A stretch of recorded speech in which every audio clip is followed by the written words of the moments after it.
Welcome to a Foxy Tech Tips tutorial on stopping people from mentioning you on TikTok. If you find this tutorial helpful, please consider subscribing to my channel and liking the video. Open the TikTok app and go to your profile.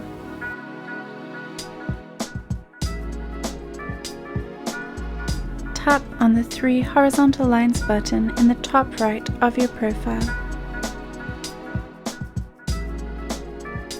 Tap Privacy.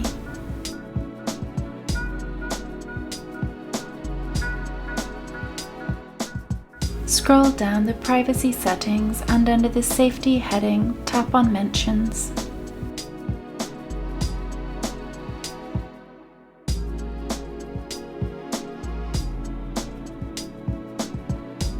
Here you can choose who can mention you on TikTok.